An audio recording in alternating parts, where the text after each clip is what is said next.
How's everybody doing? Hey, I love your shirt. Can I have it? I took Sam's credit card. Couple of things, couldn't hear you. But speaking of, we're gonna have questions for most of this panel. There's a microphone here, there's another one there. Brittany's gonna be checking your questions and just making sure it's all good. Do not lie to her about what you're gonna ask, and when you get to the mic, ask something else. There's a lot of people you don't want to be looking over your shoulder for the rest of your life, and Brittany Wallachie is one of them.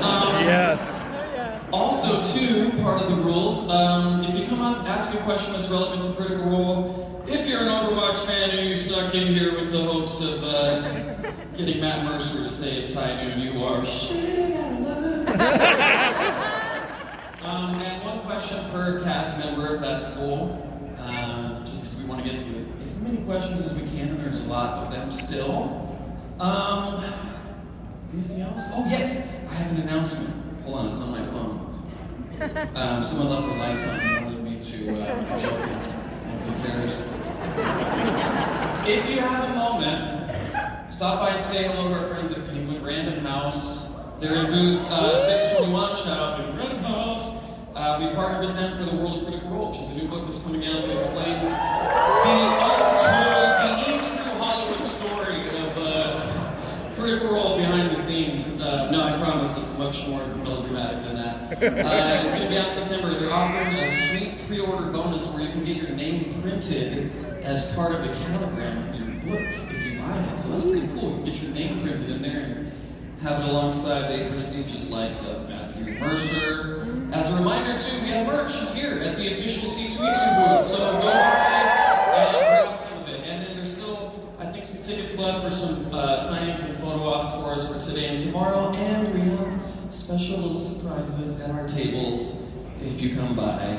Little treats for you. Without further ado, let's bring out the cast of Critical Role. Come on out, guys.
This was the first live show with no combat, wasn't it? I think so. No. No? The one we had towards the end of the Vox Machina campaign had no combat. And I think possibly the one with all the Avantika stuff went down didn't have. Well, that was a different kind of combat. That was a different combat in the flesh. We don't have minis in those positions. There's nothing better than going through a lot of effort to pack a bunch of possible battle maps and bother the production team to ship them out there and get everything prepped up, and then at the end of the night be like, sorry guys. You said that he was in the room cutting stuff, right? He was crafting all morning for potential battles and What were you making? You don't know? Oh, come on, give us something, man. I used paper.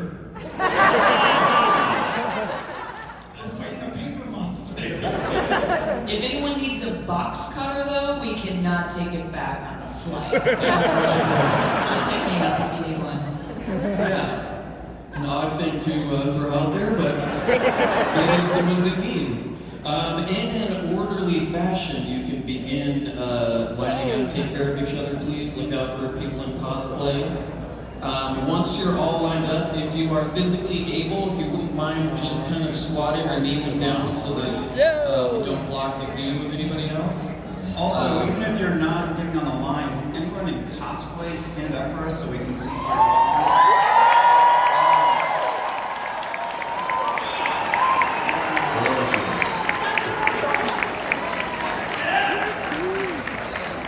see you drinking. We saw that dance. Big swords out there. Oh yeah. A few more makers in the audience. Something else we also like to ask, if you started playing Dungeons and Dragons after watching Critical Role, raise your hand. Wow, that's crazy. My goodness, that's pretty nuts. If you stopped playing Dungeons and Dragons, That's the awkward question. please let me. Maybe I should deal with that person. What was the, for any of you that want to answer this, but Matt, what was the, kind of the biggest moment for you, or the biggest kind of shocking moment for you from the live show? There's a couple of pretty big reveals, a couple of pretty interesting things. Be careful about spoilers for those who may not be caught up and weren't at the live show, though. That's true, but you are at a Critical Role panel. Watching Sam glue his beard on. That beard is a festering cesspool of germs. And I threw it to this poor guy in the audience. And if he dies, I hope we had him sign a release of some sort. I think there were signs up that said, if you catch anything from Sam Riegel, viral or otherwise. That's tattooed on my chest. Okay, let's get started. Brittany, who's up first? First, It's okay. It's okay. it's not okay. I understand. What's your name? I'm Sabrina Dickinson. I'm from St. Louis. Hey. First of all, I wanted to thank you guys because you guys have saved my life. I'm sorry, my voice cracking. Okay.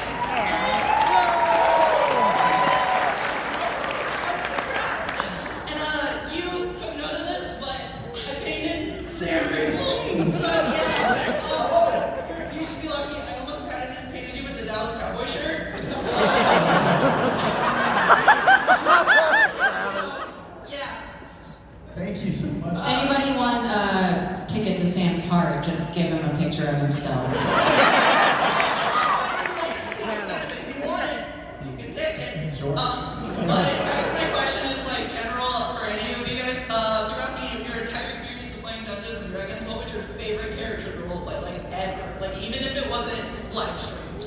So anyone can answer this. This is kind of a very broad question, but it's what I can think of.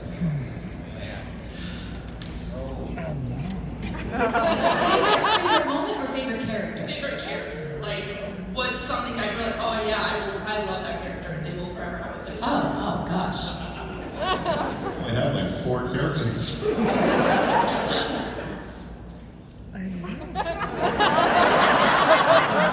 Blue screen.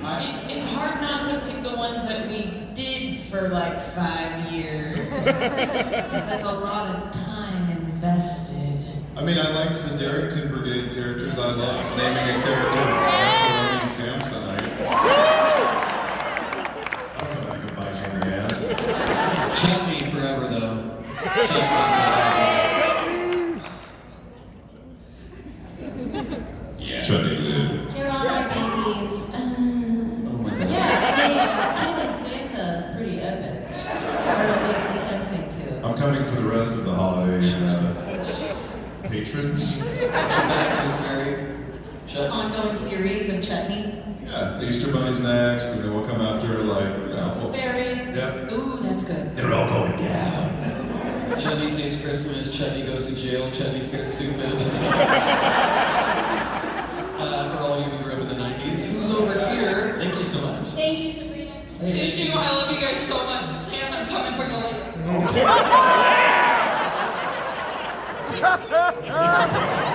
Houdini has bulletproof teeth. What's your name?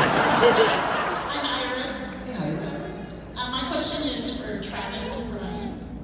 Yes, at our house it's Brian WD-40. That's good. Is it because I'm greasy? We're squeaking wheels in Critical Role. Oh, interesting. That's really sweet. So my question is, Yeehaw Game Ranch. Would you consider going on the road, and would you come to Nebraska? Because I would set you up a game range. Oh my goodness. Like Yeehaw Game Ranch tour.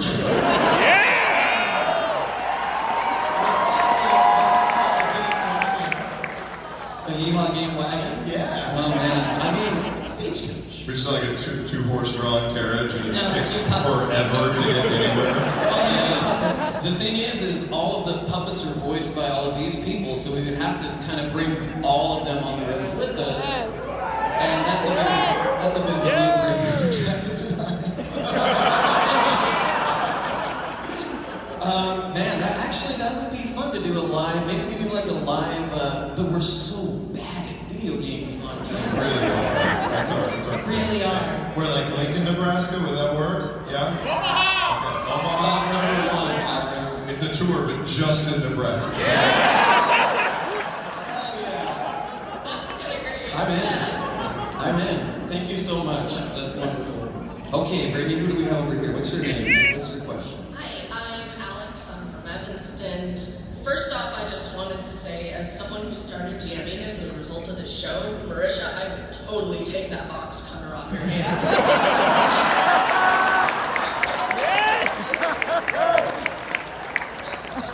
My question is actually for Liam. When faced with a broken Essek, Caleb chose to kiss him on the forehead and implore him to leave things better than they were. Was Caleb intentionally echoing Mollymock with that, or was it just an instinctual reaction? No, it was, of course, echoing their lost friendship. I love the amount of times Liam gets awes. Like, during the live show, you got more awes in the audience than anybody else, and I loved it. Liam O'Brien's Yee-Aw. Marisha, it's a show. Thank you. Thank you so Molly much. is still with us. Yeah. What's your name?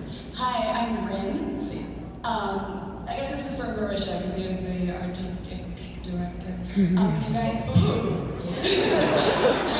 pick new programming or new shows, do you focus more on things that you just really want to create, or do you also take into account things that you think the fans wish to see? Oh, that's a great question. A little bit of both. First and foremost, we do things that we want to do first, though, because if we're not enjoying it, then it's going to show, and if you're not going to enjoy it, and then why are we even doing this? Especially when so many of all of us have so many amazing ideas of stuff that we do want to do. I'm not going to lie, we're kind of spoiled with choice. So from there, I don't know, you can take any idea and I think make it enjoyable for a wider audience, which is then part of mine and my production team's job. So yeah, I'd say first and foremost, what's fun, and then we definitely try and take into consideration of, I hope people like this. Made me laugh though. All bets are off for promos. It's sort of whoever has the most twisted idea for a promo. Yeah, those are just kind of for us. What's Taliesin willing to do is what it comes down to. I've not even scraped the surface of that one. We've got 45 minutes to see what we can do. I think one problem is the fact that we've learned, as with the Yeehaw Game Ranch, if we say a stupid idea loud enough, all of us hear it, it might happen and actually do okay. So that's problematic when it comes to setting boundaries on what we should do. But that's what you're good at, is Real being problem. the If it's a joke, if it makes us laugh, it's probably gonna get made into a show. Yeah, but I remember a moment of walking by in the office and seeing on someone's computer screen the official logo for, and I thought, wait, no, we're not actually making that a show. Absolutely. And where she's like, it's, Why, what other name could it be? if it ends up on a whiteboard, it ends up on camera. Who's over here? What's your name? What's your Hi, I'm Elisa. I'm from Glenview, north suburbs of Chicago. My question's for Marisha, actually. So, at the live show, you probably the most sparkly and outstanding outfit. I want to know why you chose that outfit, what the inspiration was behind it. Oh, I chose it to just come after Sam Riegel.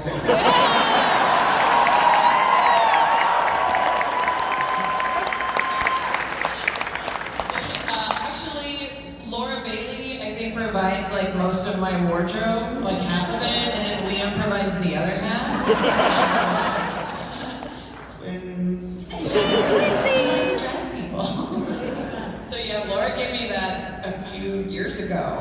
and we decided that the theme was going to be Traveler Con, and we were all going to wear green. And I was like, oh, I have nothing to wear, and she was like, yes, you do. I've been waiting to see you in that outfit forever. We're great, yeah. So thanks, Laura. Sam, where'd you get yours? The world's shittiest St. Patty's Day stream? I actually bought 3 leprechaun costumes and chose the shittiest one backstage. The other 2, I think I left in the trash can backstage in the theater.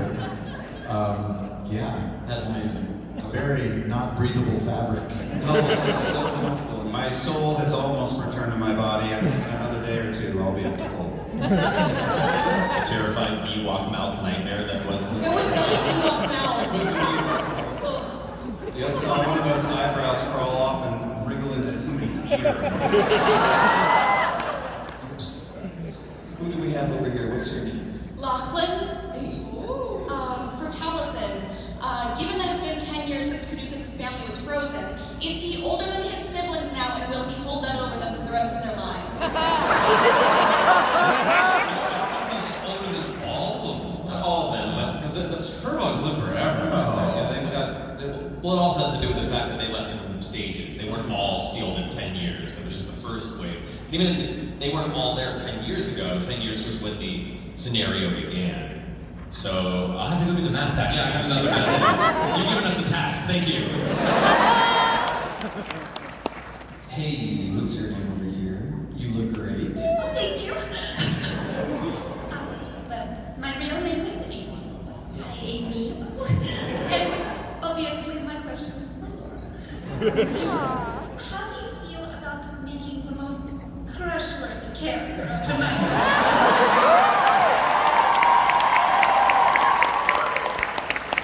It just goes to show, you know, if you're a person that likes people and likes to compliment people and bring out the best in people, people like that.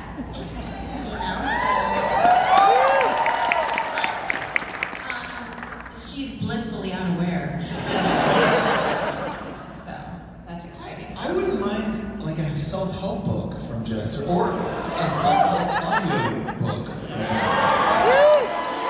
A self-help brochure, because she's really good at making those. If anybody wants a tattoo, thank you. Like an actual, you know, brought a needle with you and the whole system? Or they're temp- I have a Sharpie.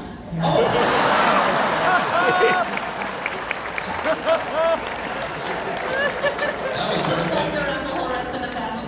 Yep. Hey, who's over here? What's your name? And who's your question for? Hi, my name is Nora. I'm from St. George, Utah.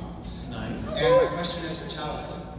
How do you think Mollymock would feel seeing the Mighty Nine as they are now? Suckers. Oh, you assholes. Here's my French. Man, I do think about that on occasion. I think he would be somewhere between quietly proud and deeply embarrassed by how nice they've all gotten. No, stay awful, but just enough awful. Just the right amount of awful. And like Matt and I have had a couple conversations about what may have happened, but yeah, it's try not to dwell too much. I think he'd be quietly proud, but more will happen. We'll see what happens. They might face plant. Always Might. Who's over here? What's your name? Hey y'all, I'm Graham from Atlanta. Graham. Love you guys. So my question is for Matt and Laura. A few episodes ago, the Traveler mentioned the possibility of traveling to different worlds in the Prime material. And I'm wondering, what worlds would Jester and the Traveler cause the most chaos in, like Greyhawk or Eberron or Rose? Where are you going to do the most damage? The best part was I looked over at Matt in that moment and there was a little green glitter still stuck under his eye. And he sparkled at me just like the real Traveler. The glitter fight has been real for 2 days now. It's been an endeavor. Well, you can see it. Yeah! right here. There's a big green one still stuck under there. Like, yeah. And there it will stay. Forever. What do you think, Jester? Would be some fun ones to jump into? Well, Greyhawk, I think would be wonderful. Well, Greyhawk is just because you get to kick around the original world and, Yeah. and make them feel bad for being the OG. I don't know, I think Planescape. That just opens up to everything. I just want to see someone call Jester a Burke and have her go like, get her dick. Yeah, I think Planescape would be my answer. Thank you very Thank you much. so much. Thank you. All right, who's over here? What's your name? Hey, good shirt. Thank you. My name's Richard. I'm from Chicago. I have a question for Sam, actually. Anyone who wants to contribute to this question is kind of for all of you, but since I have to pick one, Sam. I've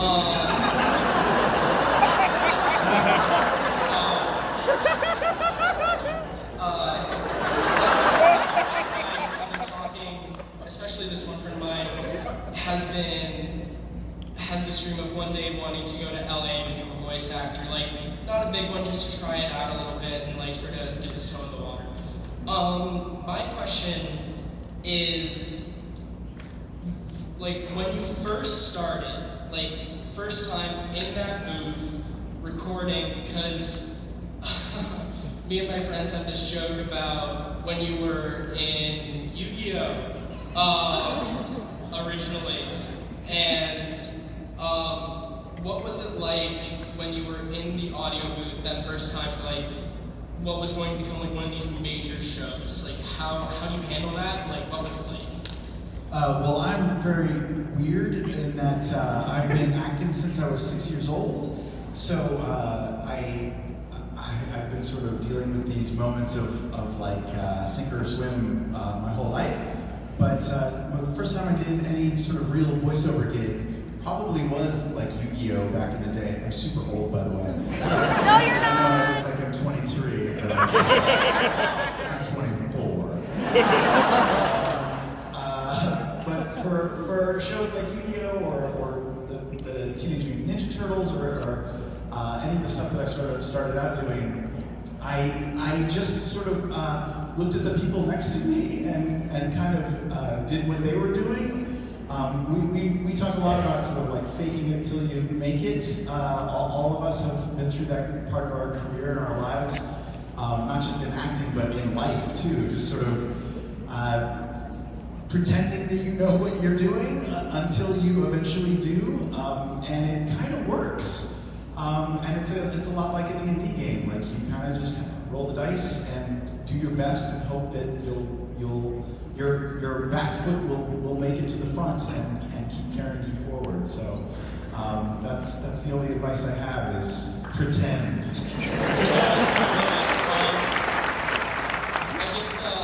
I want to ask my friends. He was asking if you can say your Yu-Gi-Oh! Live. No, he can't. Or he can, but he has to pay me $500. Yeah. Hey, I'm Yu-Gi-Oh! I don't remember. I was going to spare you that because I know you don't. My name's Mr. Yu-Gi-Oh! Oh, God. So bad. Your friend still owes me $500. What's your name and who's your question for? Hi, I'm Jake from Ohio. Matt, when writing the Wild Mount Guide and expanding Dunamancy into this whole big thing, did it turn into a collaborative effort with the four of you? And what did they add to Dunamancy? Dunamancy kind of sprung from an idea while I was on my honeymoon in Croatia, and I was kind of building out the whole dynasty. Oh, that's one for Matt.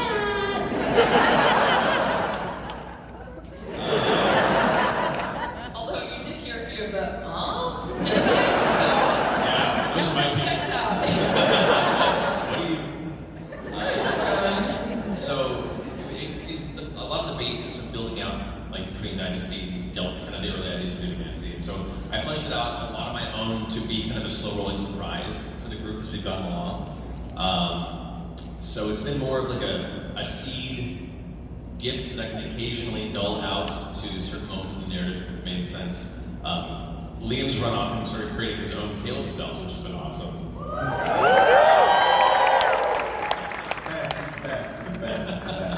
It's been fun working with you on those. But yeah, I think the Dunamancy was kind of created in a vacuum, a little less collaborative at the front runner, more of just a thing I could slowly reveal to my players as I went along. But a lot of their interactions also helped, shape some of the ideas and some of the conversations we had about it as we began to reveal kind of the themes behind it, helped get me percolating on different spell inspirations and stuff. So collaborative definitely in that scenario.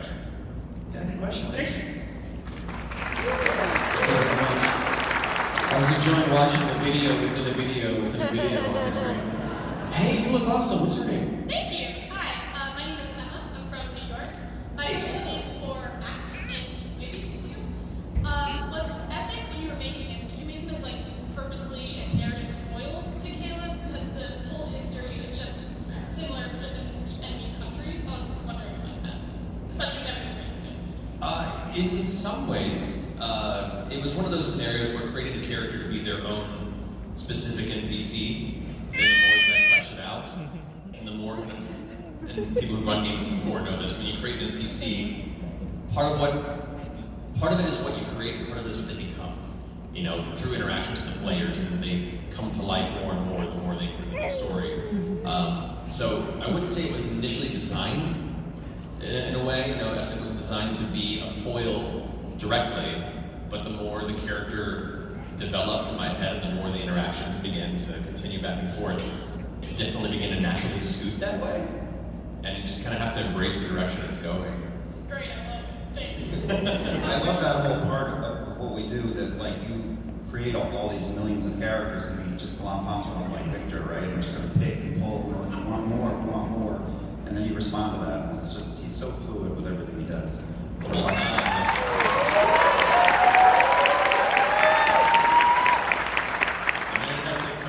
The picture, everyone's like, hot boy. I'm like, oh, he's complicated, y'all, but okay. All the hot boys. All the hot boys are complicated. Is that true, Tellison? Yes, that's absolutely true. Thank you very much. Thank you. What is your name? Hi there. So I'm Max, originally from California, currently in Chicago. I will aim this at Matt. Anybody else wants to pick it up? You guys have not only created what is, in my opinion, one of the greatest modern pieces of storytelling out there right now. For all the storytellers. Just talking about English, by the way. Exactly. You have also created what is, in my opinion, the greatest piece of escapism of all time. I know when I lost my dad a few years ago, I probably watched 20 hours or 20 episodes worth in 2 weeks. So my question to anybody, specifically Matt, is it still escapism for you, even though it's your job and it's the thing you create? And if not, where do you escape to when you have to leave this plane? I mean, I'll jump into it. You guys can follow up on this. For me, and part of what's been so important to us as Critical Role has become something, whether or not we intended it to, and we're just still trying to catch up with it and guide it. Thursdays are still very sacred. No matter how busy the week is, no matter how messed up and on fire the world becomes, to all of us, as soon as 6:30 on Thursday rolls around, we all get to kind of shed all of that anxiety. We get to shed all of that for a few hours and just be us around the table, telling a story and supporting each other and having a great time. And it's incredible, and I'm very thankful, and still kind of wrapping my head around the idea that something that's so important to us as friends is becoming so important to so many other people. Yeah. And that's why it's also so important for us to protect that. So that's my experience with it. I don't know about these guys. Yeah. We also everybody hates missing episodes. If we're not, you can't be there for some reason, it's the worst. And we're real people with real lives, we have ups and downs, and I know that coming to that table on Thursday night, I can put it all aside and just be with my best friends and entertain each other.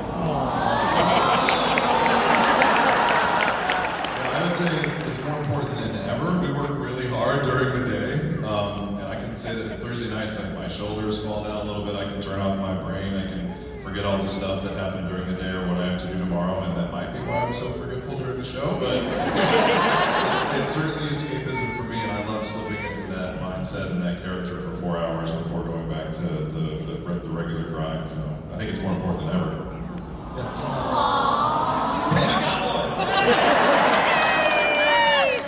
Well, come on. This is first.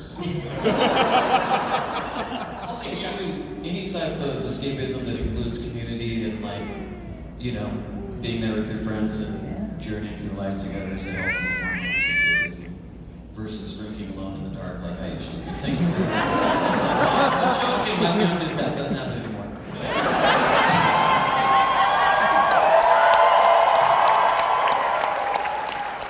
If it hasn't been Critical Role, the escapism has been started out.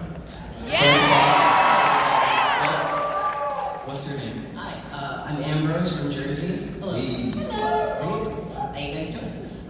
So this question is for Laura and Taliesin. I guess gala inspired outfits. On point, beyond compare. What was we know that we got some of the inspiration, like the snake attire for Caleb, but what was the process for the inspirations for the rest of the wardrobe? Gosh. Well, I mean, it's worth mentioning that can we talk about the private thing? Just offhand, I'm not going to really go into it.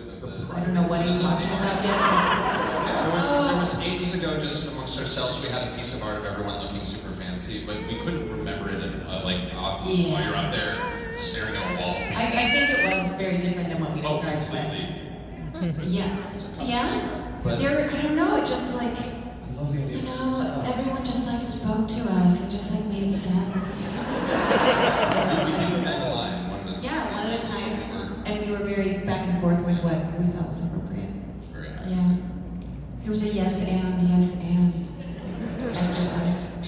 I will say, just to brag on you guys for a minute, because Table Left was fully convinced that you guys were going to come back with geometric shapes and Fun club scenario, which would have also been awesome. yes, I thought you were going to go the ridiculous route, but you went the genuine route, and it was so much better. It was so good.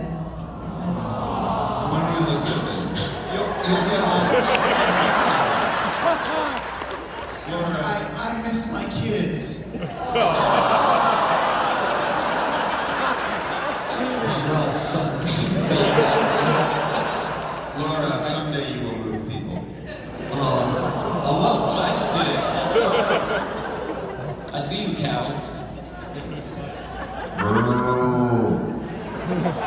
Wait, I just realized most people can't see that there's two people dressed as cows. I wasn't just calling two people like cows. Oh my god. I already have a bad enough reputation. What's your name? Hi, my name's Joe. Hey, Joe. Joe, by the way, great dance earlier. Yeah. Oh yes!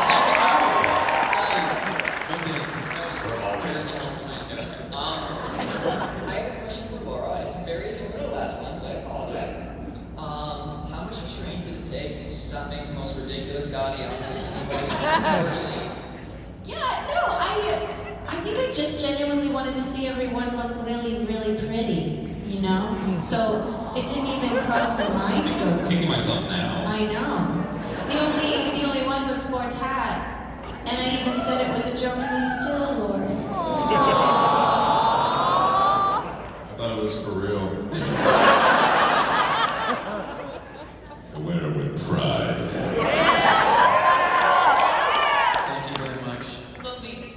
Your own emotional journey that you went through with the hat was also pretty amazing. I have the emotional scars to prove it. Hey, what's your name? Hi. I'm very nervous. I'm sorry. That's okay. First, I just wanted to say that the show has done a lot for me in terms of dealing with depression and PTSD, especially Caleb, and as well as Bo. And I've also just been struggling a lot. I've recently come out as transgender.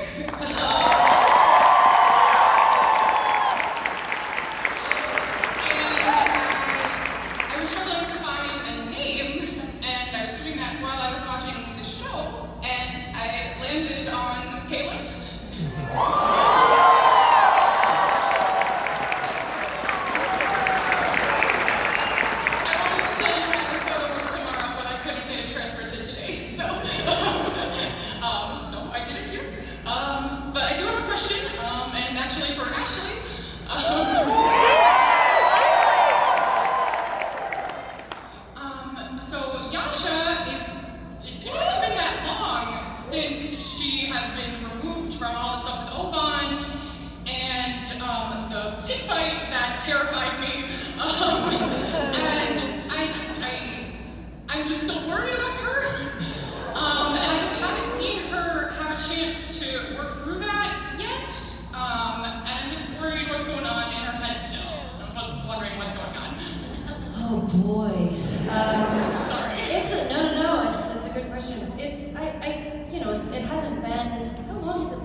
A handful, like maybe weeks. Yeah, so it's not a lot. And obviously, healing in any form, anything that you go through takes a long time, but obviously we take the game into consideration of knowing you only play once a week. But she's still, of course, struggling, and it's gonna take a little time, but I think this group of people is very healing for her. You know, it's everybody sort of brings a component of healing into that mix, and we'll see. I mean, we'll see what happens in the journey. I think the pit fight especially was a very dark place, and that wasn't necessarily planned beforehand. That was just sort of like, I feel like this would track with where she's at right now. But yeah, she still has a ways to go, and maybe there will be conversations had, and maybe it's just sort of being back to herself and being back with the group again, and she'll get there. Don't you aw me?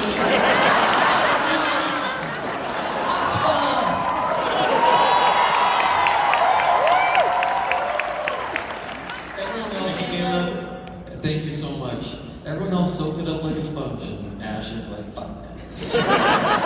You look amazing. What's your name? Thank you. My name is Billy, and my question is for Travis. Taking into account Ford's high charisma, low wisdom, and small stature, would it be reasonable to assume his father is secretly scaling short halls?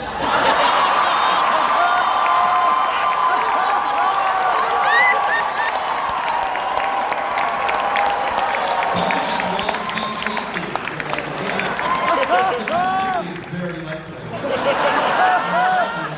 Dad's gotta stop setting up franchises. I won't rule it out. I wondered where the cube came from. I feel like in the older editions of D&D, there was a rule where like whenever you made a character, you'd roll, there's a low % chance they have psionics. The new rule is there's a low % chance they came from Scanlan's Law. This is a baseline character creation. But in the next campaign, guys. Okay, over here. Hey. Hi. What's your name? My name is Harrow, and thank you. I chose it myself.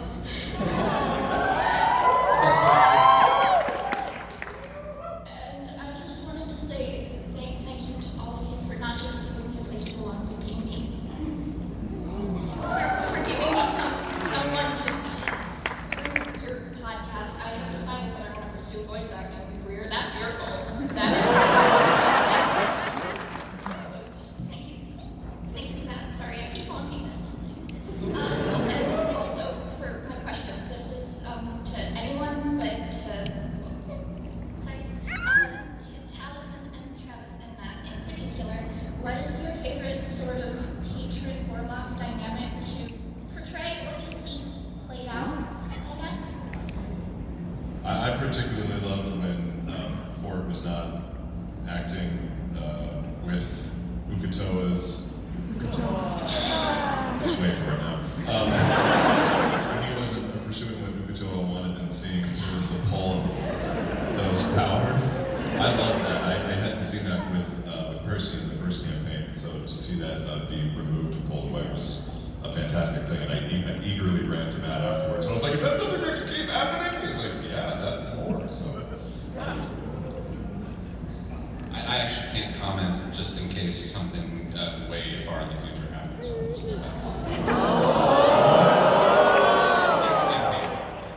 Next campaign. Oh, he's got a place. What a tease!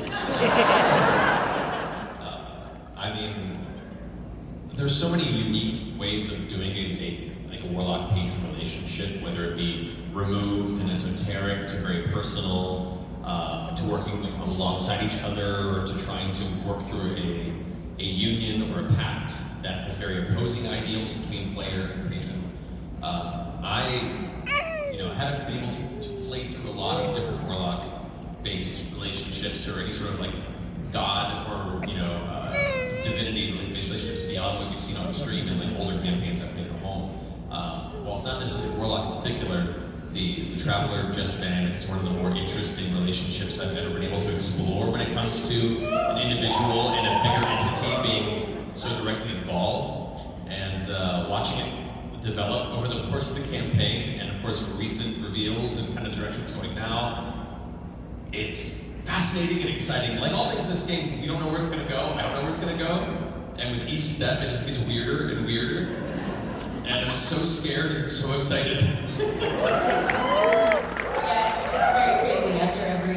After every game where we have a big interaction, both of us are like, oh really? Is this what it's going to be? Thank you very much. Thank you. Good to see you. Okay. Careful. There you go. Hey, what's your name? My name's Bob. Oh my God, it's Spurt. I love it. First off, shout out to Matt specifically for the Yeza interaction at the live game, where he was very supportive as a husband. I love that. True masculinity in the world, and that was one of them. So that was super. My question is actually for Ashley and a little bit for Matt too. I have a couple of players at my table that are very in and out when they can be, and I want to know what you guys do to kind of organically work it back and forth, because Yasha's been amazing since she's been back. That line, you can try. Amazing. So yeah. Can you say the question again? Yeah, I'm sorry, I'm a bit hyper here. The question is, what do you guys do on this side to help kind of work organically to come back together to the table? Chris Perkins back and came forth up with the with the first campaign, I feel like we learned a lot from that. Where going back and forth is really hard, and it's really hard when you get at the table because I was very confused a lot, which I'm sure everybody saw. But I think with this last campaign and with Yasha moving and me going back to New York for the last time. We kind of talked about it, and I feel like it was easier if I didn't jump back in until I was back for good. So I loved how Matt set up that storyline to sort of just literally pull me out of it. And it was very tragic, and I didn't fully know what was going to happen, but I know a little bit of what he had planned. Just enough to make sure you were okay with it. Yeah, and I was fully okay with it because I know a lot of people were like, "Oh my gosh, this is so dramatic," and "Oh my gosh," but I loved it, and I think it was the perfect way to leave, and then to sort of come back and gave me something to a hurdle to try to overcome, and it gave me a task something to fix when I sat back at the table. Thank you so much. Thank you. Awesome outfit. Awesome outfit. Hey, what's your name? Hi, I'm Brian from Chicago. How do you spell it? I or Y? Old school, I. I love that. What's your name? This question is for Travis, and it all pertains to Liam from Campaign 1, and I'll also get Matt's perspective from Tina's perspective as well. Of course, Fjord's character has, of course, chosen a profession, people like new beginnings. However, one of the first things he does in his new profession is summon a demon, which from a narrative perspective is pretty badass, but from a rules perspective it's like WTF. And so, how do player characters resolve their prior professions or their new professions so there's no conflict? And Matt, as a DM, the question is, how do you gracefully say, yeah, no? I saw Summon Greater Demon as a spell that I was able to cast, and I cast it.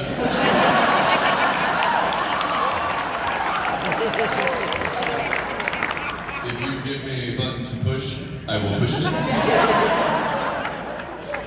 Yeah, I can rationalize it in all sorts of ways, that if all of those dreams were fading back and coming forward and fading back, and I can call on one of those things with that sort of power, so I can make a story out of it anyway. But when you have a spell that's called Summon Greater Demon, I'm gonna use it. Random standpoint, specifically the Wild Mother standpoint, you know, it's a transition period. He's just come up from a very dark place. You have to be kind of understanding that some old habits die hard. And so, you know, the first couple demons are free.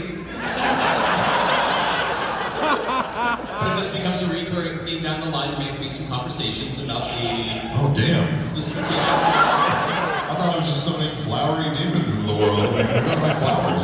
I mean, we can work in that direction, maybe. We can find more creative ways to do that. I'm not going to deny the player their class capabilities, you know. It's just, you start finding unique narrative ways to make it an interesting addition to their story and a complication that they can overcome or find a way to work around. So we haven't come to it yet, 'cause it's only happened a few times. But don't think I haven't been clocking it. I haven't been clocking it, but no, I am. Thank you. Thank you. Right with an eye. Who's over here? What's your name? Cadence, also known as Mama. Yeah, good Mama. So my question is for Sam and Matt, actually. If not, would have given birth in her goblin form.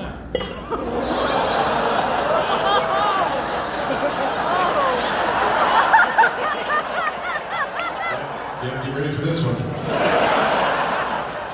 Would it have come out a goblin or a halfling?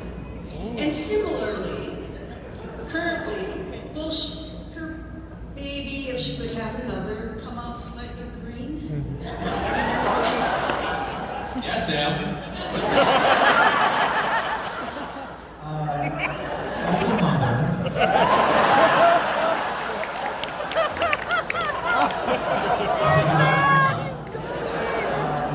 I believe, I don't really know how to play D&D, but I believe when she's in her goblin form, she is a goblin. Her DNA becomes gobloid DNA, and so I think if she and Caleb had sex,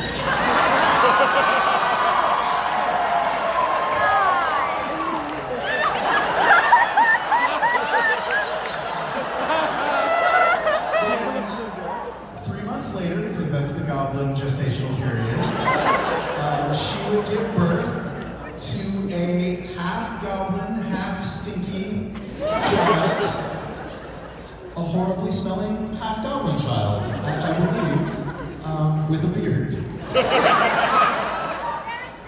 And now, if she had another baby with Caleb or with Lisa, I think it would.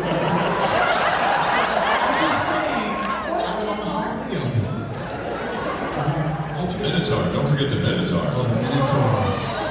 Oh, half goblin, half Minotaur? That is crazy. And you're broken. Guess we know what's happening next week. Man, I bought you the Valaris Erotic Roleplay book for your birthday years ago. I'm pretty sure there's a table in there that says that gestation period. That's a great question. Yeah, what Sam said. And yeah, I would say from my standpoint, the during the goblin time period in Not's life, physically a goblin, back to halfling, physically a halfling. So any future children would be between, you know, Izza and Veth would be full halfling. Those disappointed Oz or like fantasy genetics. Thank you very much. Thank you. Hey, what's your Awesome, by the name? way. Sorry, I'm so slow from the last question. Hi, my name is Jude from Chicago, right here. Hey. First of all, I'd like to thank you for just supplying a space for somebody who is in the non-binary community, and as somebody who recently came out to their parents as a theater major. Congratulations on that rite of passage. I'm so proud of my dad. Getting there. Just giving somebody a safe space, like just turn my brain off on Thursday nights and just kind of watch you guys from more heartfelt moments to Sam shirts. It was just really amazing. As for my question, it's for Matt. As a fellow DM, I have my own personal favorite moments in each campaign for DMing. What has been yours so far in campaign 2? My favorite which one? Like a moment to DM. A Moments of DM. Yeah. Oh man. What are Molly's last words?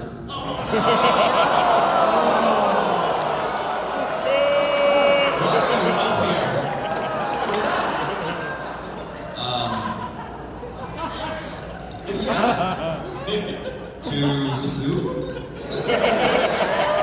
No, character death is awful. It's my least favorite things to do. You get to flirt with me.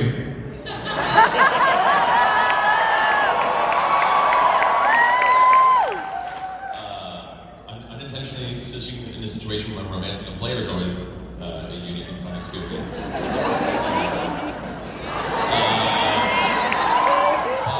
I think for me, my favorite experience as a DM is for all my preparation to go out the window.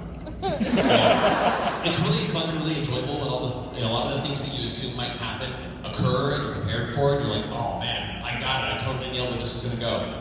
To me, the most exciting is when they completely catch you off guard. You have to throw it all away, and none of you have any idea what's happening next at all. You're just kind of riding by the seat of your pants. Like nothing is more exciting and exhilarating and scary in the best way than those moments. So like, you guys stealing a ship from Nicodranas on us, and a pirate lifestyle, and heading straight towards the temple of Ukatoa. Sure, that was awesome. Easily one of my favorite moments of campaign. Thank you so much. Thank you very much.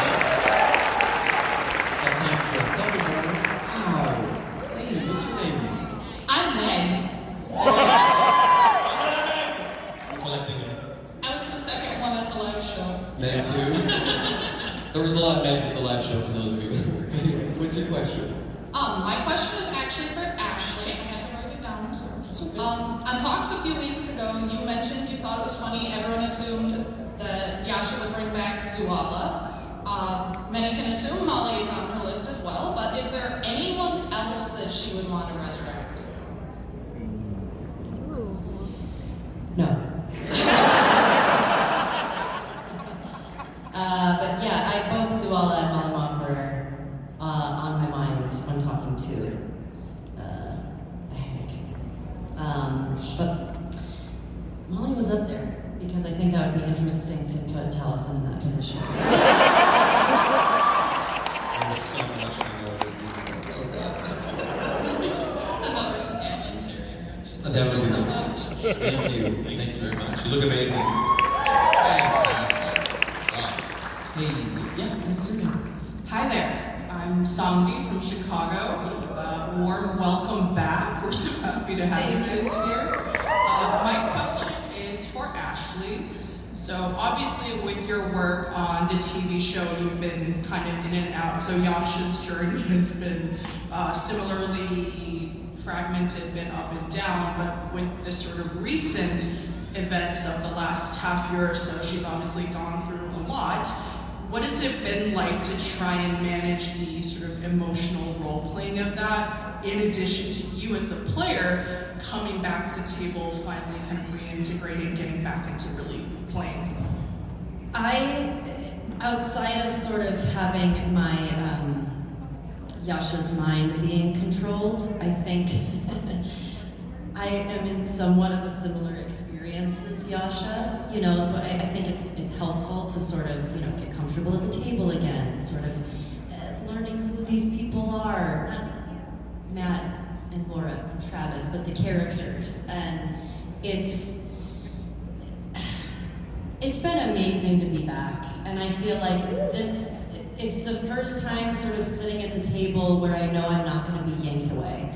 Even every time I would come back for a break or a hiatus from the show, I knew that it was just this short little amount of time that I could stay at the table, and it made it almost harder to leave. And this time I'm getting more comfortable just because I'm like, oh, I don't have to leave in a couple weeks, or at the next game I'm not going to be gone. And it's been really fun, you know.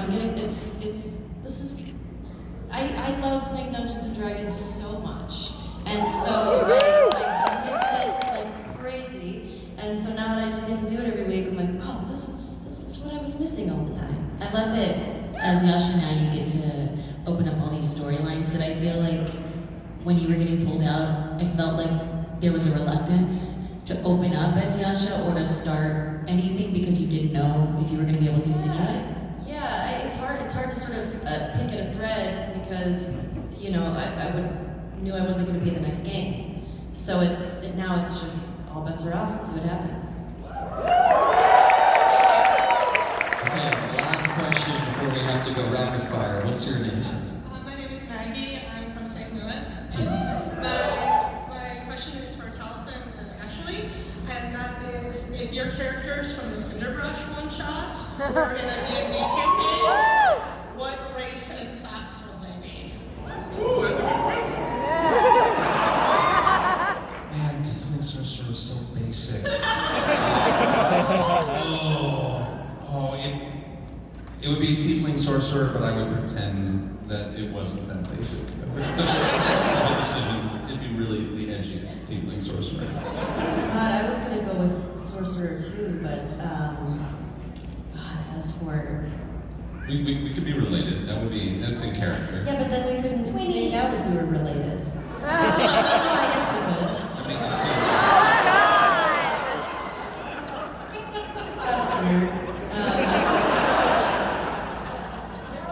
Very big George R. R. Martin. Yeah, our Warlock, probably, yeah. Nice. Everyone should go watch Cinderbrush. Well, you guys excited to be back at the table Thursday with everything that happened after the live show? Yeah. Little Dixon. I'm excited to go grab my mom from the party. Stop tweeting me. I know she's there. A lot of people are very upset about that, but they'll get over it. Did he go to sleep? Yeah. There's like a 3-day serotonin crash from your site, by the way. You're gonna be really messed up. So. I want to smush that potato. There's an adorable baby up here that we've been awing over the whole panel. Thank you all so much for waiting for this and for lining up.